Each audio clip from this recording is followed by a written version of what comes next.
Welcome to Kuala Lumpur, Malaysia! I-share na natin kung ano yung naging experience natin sa mismong immigration dito sa Philippines. Grabe, tignan nyo naman yung mga pin-repair niyang documents. So isa-isahin natin yan. Mukhang kon yan, taga-DP. Kita kasi niya yung logo. Maraming pinabalik yung mga immigration officer dahil hindi pa nila yan nagawa. So 22 ringgit yung charge per transaction. Welcome to Malaysia! Ano to? Chagi. Chagi-di, chapupo. Ano ang tawag din nila sa door is pinto. Wow, grabe. Ang laki ng hotel natin. So 246, good for 6 siya. Pwede kayong maglaba. Meron tayong bathtub. Oh my God. Wow, ito yung view dito sa hotel natin dito sa may Kuala Lumpur. Hello mga ka-Wonder, Wonder J here. And hulaan nyo kung nasaan ulit tayo. Andito tayo sa NAIA Terminal 3 dahil may gala ulit tayo. Hulaan nyo naman kung saan tayo pupunta. Bali, first time natin pupunta sa countries. Countries ha, plural form. Ibig sabihin, 2 countries yung pupuntahan natin sa gala na to. So hulaan nyo, 1, 2, 3... pupunta tayo ng Malaysia and Singapore. Sobrang excited ako sa trip na to. Alam nyo bang 1 year namin tong pinano? Yes, hindi po ito solo travel dahil kasama natin yung mga college friends ko sa trip na to. So, extra exciting, masaya, tsaka magulo rin, di ba? First international travel namin together ng mga college friends ko. So, mga college friends ko sila mula nung 10 years ago pa. Grabe, ang tagal na rin pala. Ang tagal na rin. Mga travels namin is nagsimula ng mga locals pa lang, Boracay, Bicol, ganyan. And first time namin lalabas ng bansa together. So, mamaya ipapakilala ko sila sa inyo. Anyways, andito tayo sa NAIA Terminal 3. Ang flight pa naman natin is 8 p.m. and time check it's 5:30. So, meron pa tayong 3 hours na gugugulin. Actually, nandito na tayo sa may boarding gate natin. So, i-share ko sa inyo yung mga pinagdaanan namin na mga airport process and immigration requirements na sinubmit namin or pinakita namin sa may immigration officer. So, unahin na natin yung mga ginawa natin dito sa may airport pagdating natin. So, kapag first time nyo sa international, so pagpasok nyo, papakita nyo yung inyong parang online ticket. Tapos, diretso kayo sa travel tax kasi yun yung una nyong babayaran. Pero meron po yung may option naman na isabay yung travel tax na bayaran sa sa may ticket nyo or pwede nyo bayaran online.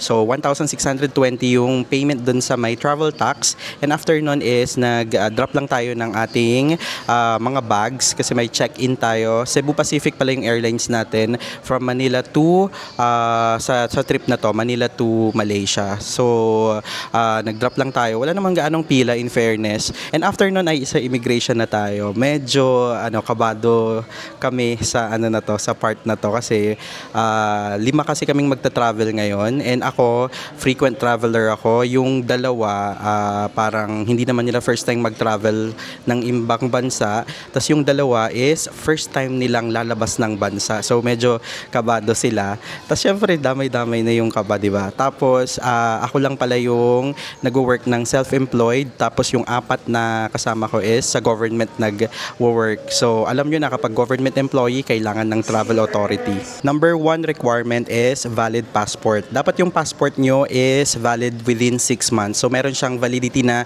6 months. Hindi siya mag-expire ng within 6 months.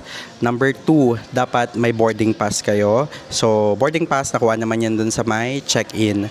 Number 3, e-travel QR code. So, paulit-ulit tayo. Yung e-travel, yan yung ginagawa kapag lumalabas kayo ng bansa ng Pilipinas and also pumapasok. So, make sure na gawin nyo yan 72 hours before your flight. So, ito yung website and QR code. Make sure na gawin nyo yan kasi hahanapin yan sa may immigration. So, kung tatanungin mo kung kailangan ng visa sa Malaysia, for Filipino passport holders, hindi na po kailangan ng visa. So, visa-free tayo sa may Malaysia. So, no need ng visa. Tapos, isisingit ko na lang din dito, hindi ito requirement sa may Philippine Immigration, pero requirement to kapag papasok kayo sa may Malaysia.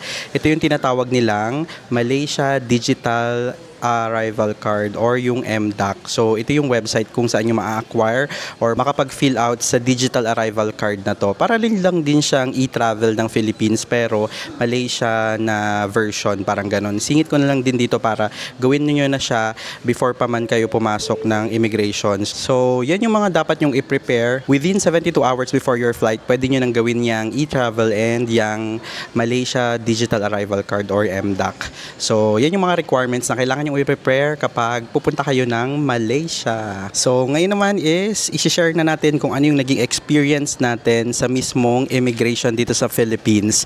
So, unahin na natin sa case ko. So, yung mga tinanong sa akin sa immigration is, actually, pagpasok ko sa immigration, nung tinawag na ako, ang binigay ko lang is passport and yung boarding pass. So, make sure na yun yung i-ready nyo lang. Pag wala namang tinanong, edi you're good to go. Pero yung tinanong sa akin, pagbigay ko ng passport tsaka boarding pass ko is kung saan pupunta. So sinabi ko Malaysia. Tapos tinanong niya kung ano yung gagawin ko sa Malaysia. So sabi ko magta-travel. Tapos anong work ko. So sinabi ko lang content creator. Tapos sinong kasama mo? So sinabi ko mga college friends ko and yun lang ba yung pupuntahan nyo? So sinabi ko magsi-Singapore pa kami kasi yun yung exit naman. And ayun na, binigay na niya yung passport and boarding pass ko and inspection na. So ngayon tanungin natin yung mga kasama natin. Meron actually na second inspection, ay second, anong tawag ba dun? Baka siyang suspicious. So tanungin natin yung mga kasama natin. Ayun, nasa harap natin sila ngayon eh. Okay lang kayo? Mag-hi kayo. Ayan, si Pat. Na-conscious. Yeah, hello. Pat here. Naiya ako bigla. Hi. Hi. Ayan. Ako na lang. Ayan, si Pat. Ayan siya. Si Carbs. Tsaka si Dayan. Tsaka si JV. Ayan yung mga college friends natin. So lahat sila is mga government employee. So tanong natin kung ano yung experience nila sa immigration. So ano yung mga tinanong sa'yo, Pat? Ako kanina tinanong kung saan ka pupunta? Sabi, saan ka pupunta?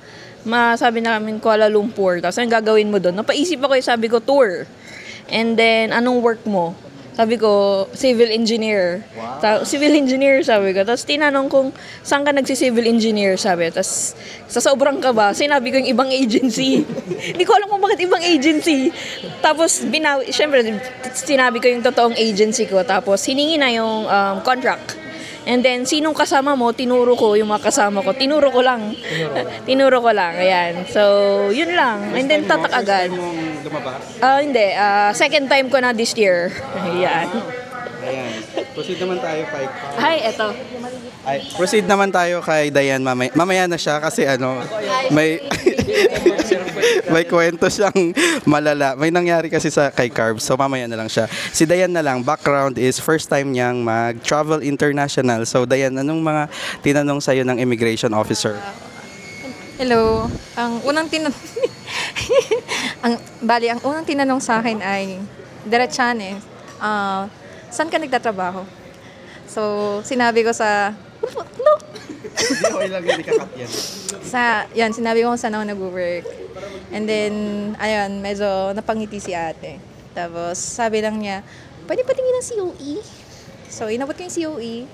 And then, yun, kinausap niya yung kasama niya. So, medyo doon ako kinabahan. Kasi parang, sila na yung nag-uusap eh. Tapos, tinanong pala kung sino kasama magta-travel. Tapos, tinuro ko yung mga kasama ko na nasa pila, ganyan. Kaano-ano mo sila? Sabi ko, mga klase ko po sila nung college. Tapos ayun na,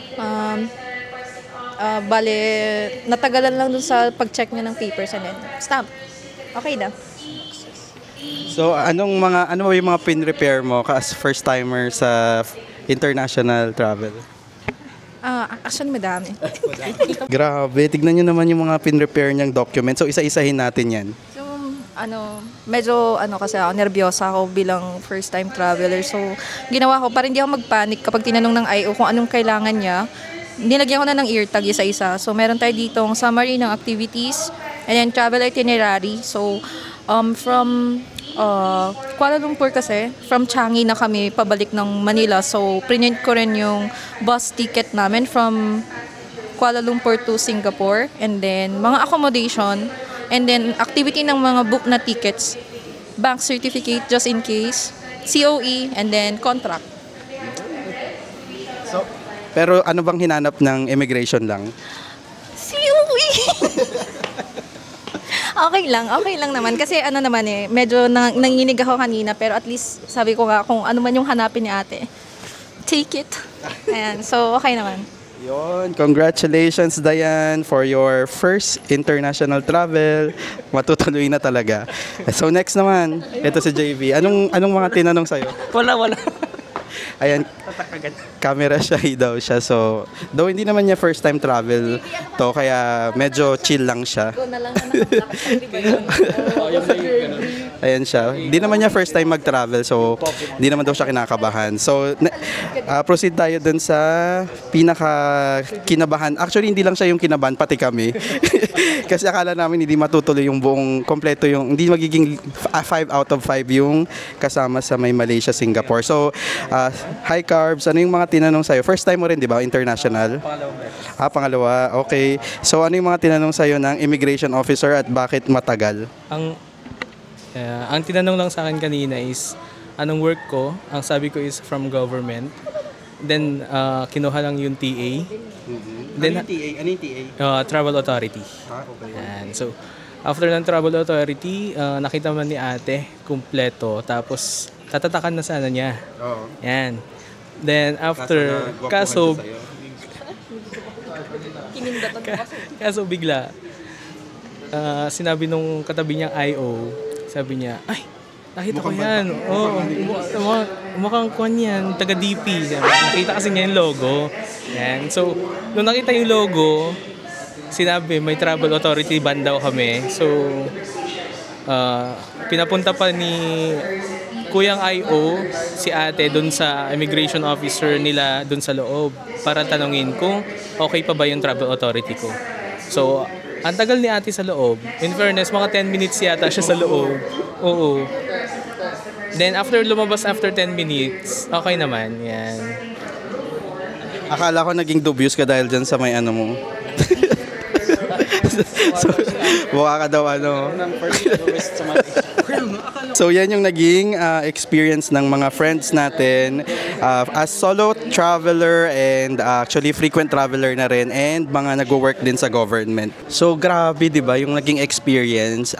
Meron silang common na hinanap sa kanila kasi nga mga government employees sila. So mga travel authority talaga, kapag lalabas kayo ng bansa at nagwo-work kayo ng government, kailangan nyo talagang mag-apply ng travel authority. Yun yung pinaka-common sa kanilang lahat. Pero kapag private naman kayo, make sure na meron kayong proof of source of income, yung COE nyo, ganyan. Ano pa ba?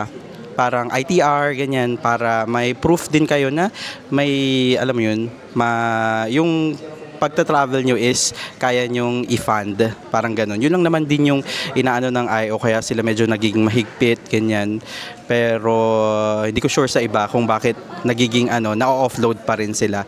Actually, medyo mainit ngayon dito sa may Terminal 3. Ewan ko bakit. Wala na, parang narinig ko kanina merong tawag dito, electricity shutdown. Ewan ko, pero bakit may ilaw? Actually, aircon lang yung wala, pero ilaw meron naman. Pero sana maayos ng NAIA Terminal 3 to. Kasi alam mo yun, ang laki-laki ng binabayad natin sa airport tax, ganyan, sa mga binabayad natin ng mga kung ano-ano pang fees dito sa airport, tapos ganito yung nagiging service nila. So, pakiayos na lang po, NAIA. Anyway, so another travel essential na maire-recommend kong i-ready nyo is kailangan ng travel insurance. So, hindi naman siya requirement talaga. Pero I highly suggest na mag-apply kayo.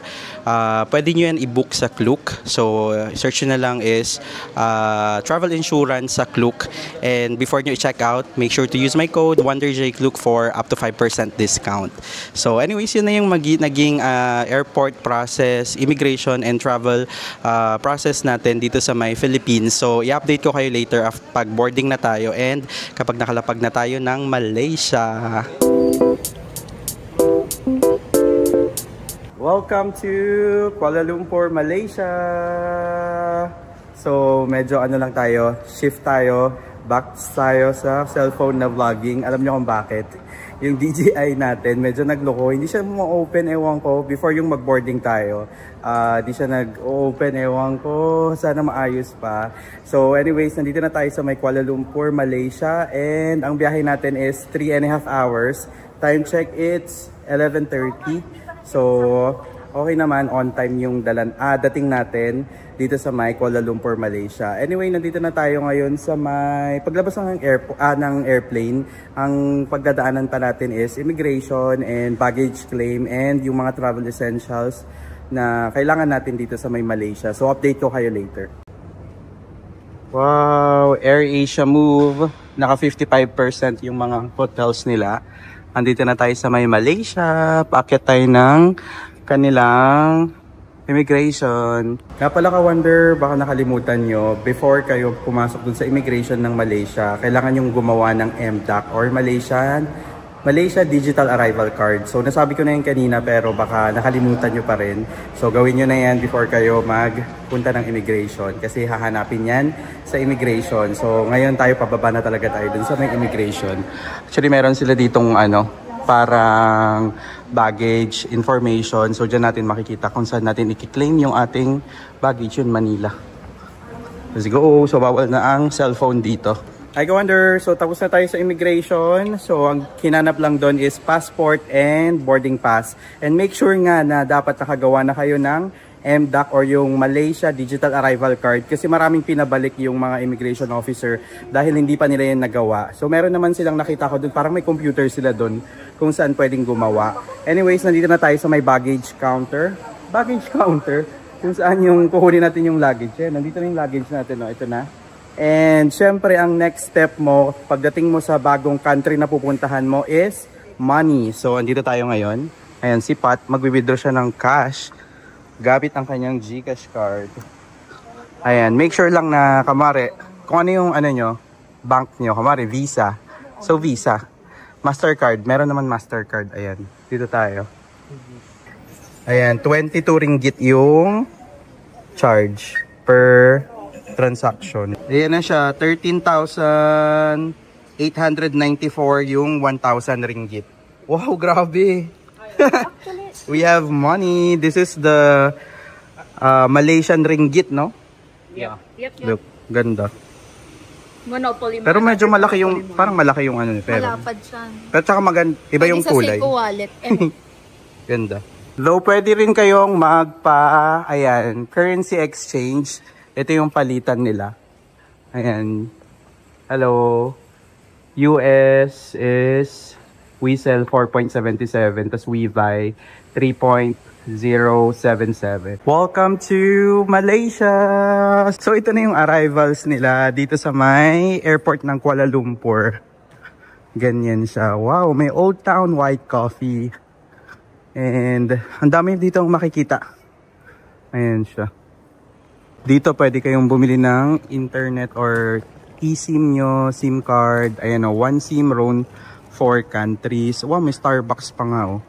Ayan. So, explain naman natin yung about sa internet. So, for internet naman, nag-avail lang ako sa Klook ng eSIM. So, yung in-avail ko is yung eSIM for Southeast Asia. Kasi nga, magma-Malaysia tayo and Singapore.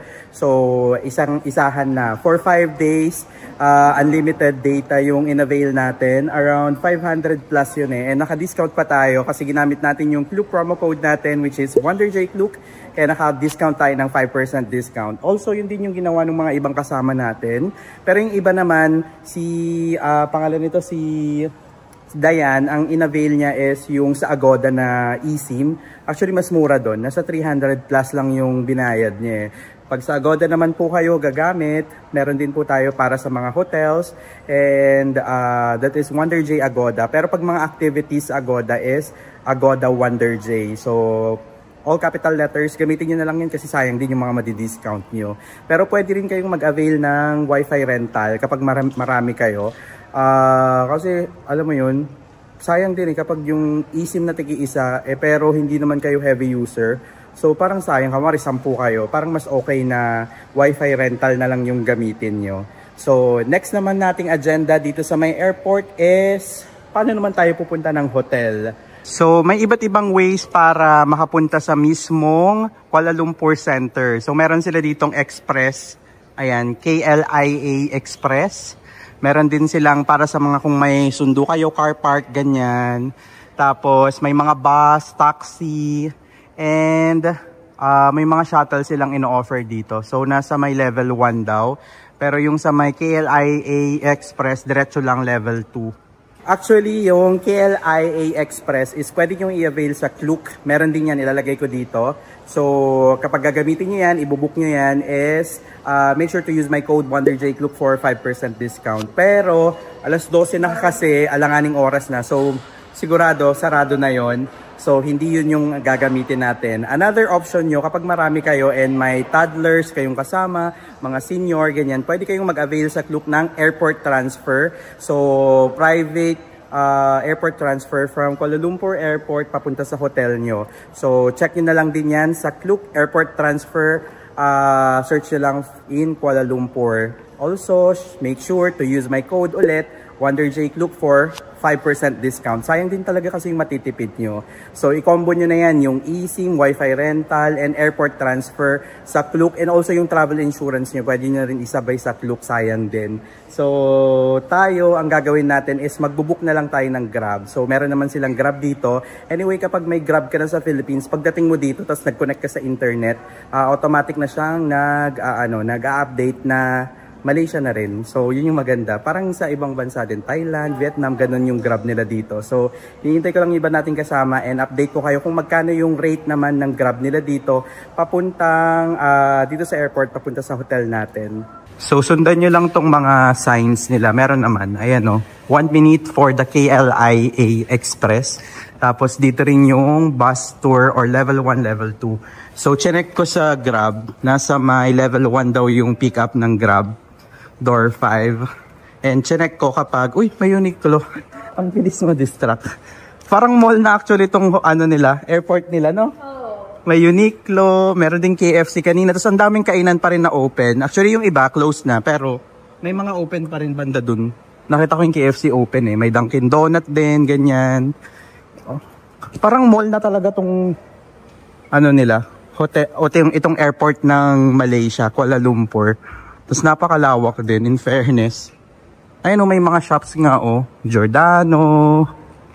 Ano bang meron dito? Uy, may Auntie Anne's. Ayun Kaso sarado na. Alas 12 na kasi. Ayun 12. Wala palang time difference ang Philippines and Malaysia. So kung anong oras na dito, same lang dyan sa Philippines. Ano to? Chagi. Para siyang, Chinese restaurant. Chagi Chapupo. Ito, Boost, Australia. Love from Australia. So, mga, drinks. So, sundan nyo lang tong mga sign na yan. Makikita nyo naman. Kamari yan, Transportation Hub to Level 1. Hi, Kalangria. Hi! Dito daw papunta. Uy, may Family Mart. Ayan, pag mga nagutom kayo, pwede kayo dyan sa Family Mart. So, yan, dito na tayo sa exit ng level 2. Door 2.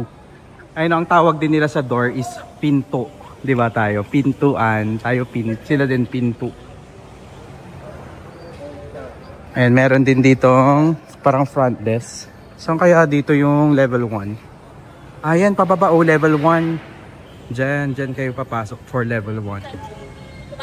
Ayun, so level 1 for e-hailing apps. So dito siya.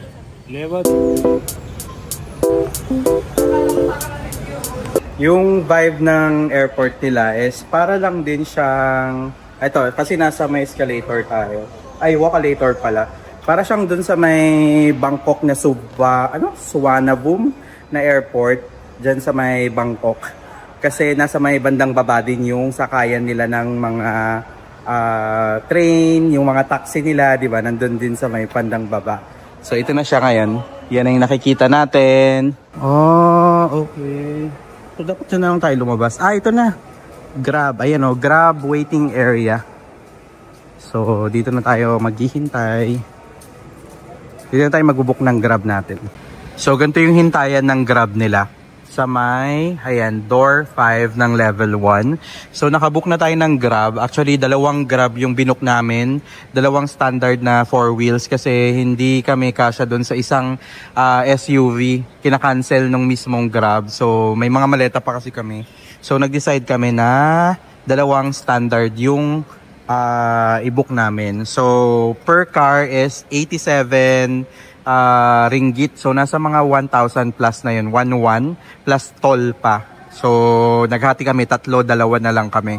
A few moments later. I wonder, after 1 hour na biyahe from the airport, Kuala Lumpur, nandito na tayo sa accommodation natin. Yan actually yung sinakyan natin. No?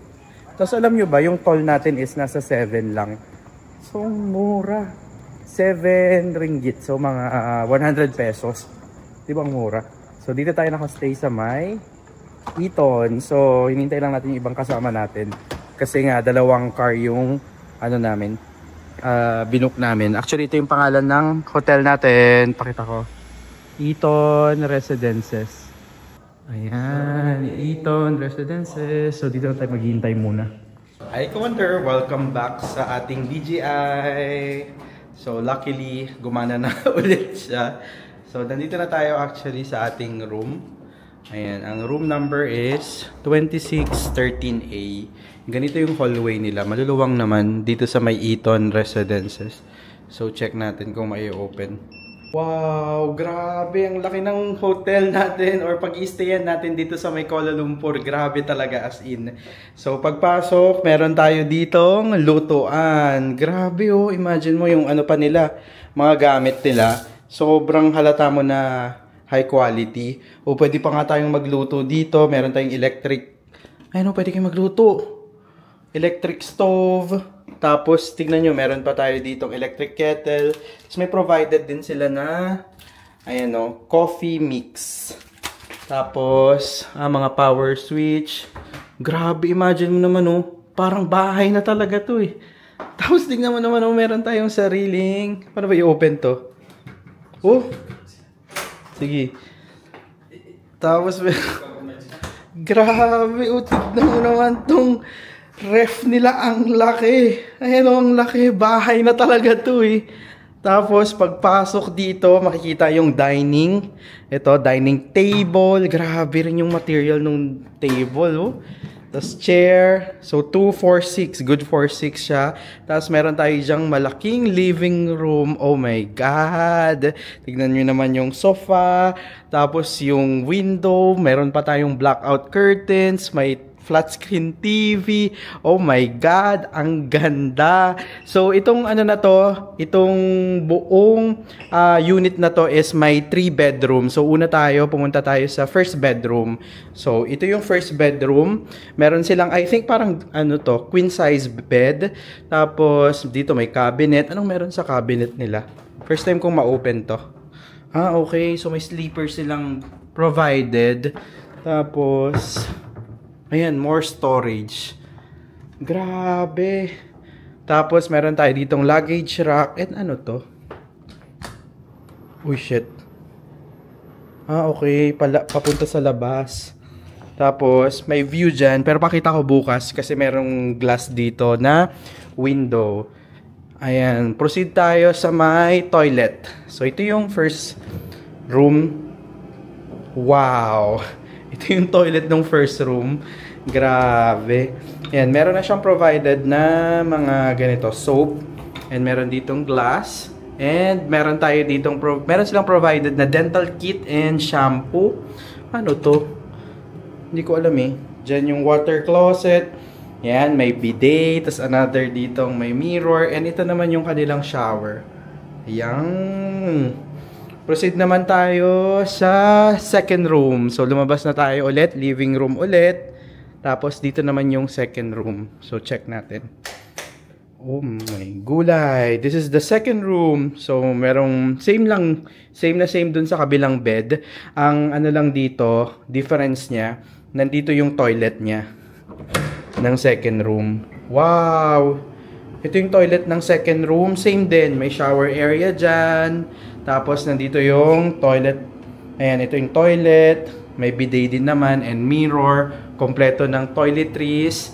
And ang maganda dito, pwede kayong maglaba. Pwede kayong maglaba. Provided na. Hindi ko lang alam kung meron silang provided na sabon. So, proceed naman tayo sa third room.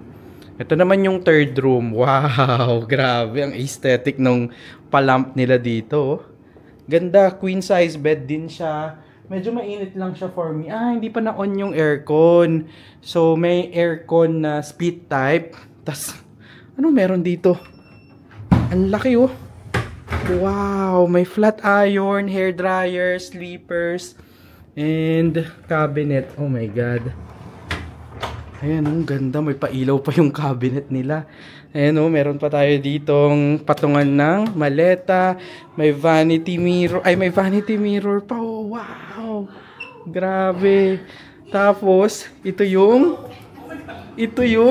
ating toilet. Wow, meron tayong bathtub. Oh my God. Tapos may view ka pa dyan oh. Ang ganda. Oh my God. Uy, Pat! Yeah. Magkano mo binok to? Yung totoo, 50,000? Well, basic. Grabe. Actually, mura. Magkano? Wait lang. Grabe. Di ba nakita nyo naman? Alam nyo kung magkano lang to na-book ni Pat? Si Pat yung nag-book yung isang kasama natin.